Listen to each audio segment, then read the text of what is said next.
আমাদের বিরোধী দলের সম্মানিত সংসদ সদস্য কিছুদিন আগে আলোচনায় বললেন খেলাফি ঋণ নিয়ে। ওনারা কি বললেন? খুবই মজার বিষয়টা আমি একটু এভাবে ব্যাখ্যা করি। 2006 সালে ওনারা বলছেন যে খেলাফি ঋণ ছিল 20,098 কোটি টাকা।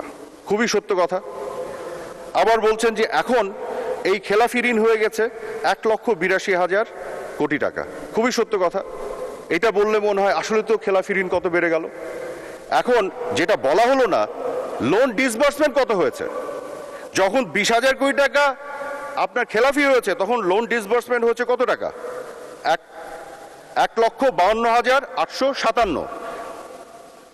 তো অর্থাৎ তখন যে লোন ডিসবার্সমেন্টের এগেনস্টে খেলাফি ঋণের পরিমাণ 13% উপরে, এখন যে লোন ডিসবার্সমেন্ট হয়েছে তার এগেনস্টে খেলাফি ঋণের পরিমাণ 11%-এর নিচে। অর্থাৎ খেলাফি ঋণের পরিমাণ কমেছে। টোটাল অ্যামাউন্ট দেখে বললে তো হবে না।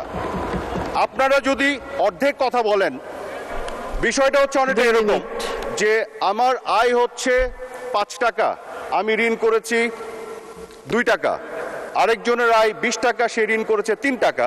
আপনি দেখাচ্ছেন 1 টাকার চেয়ে তো 2 টাকার থেকে 3 টাকা বেশি, ওইখানে ঋণ বেশি। কিন্তু সম্পদের সাপেক্ষে গোটা দুনিয়া যেভাবে অর্থনীতি বিশ্লেষণ করে আমরা একটু উল্টোভাবে করার চেষ্টা করি অর্ধেক তথ্য দিয়ে। তো এই বিষয়গুলো আজকে তুলে ধরার চেষ্টা করলাম। মাননীয় স্পিকার, আপনাকে অনেক ধন্যবাদ।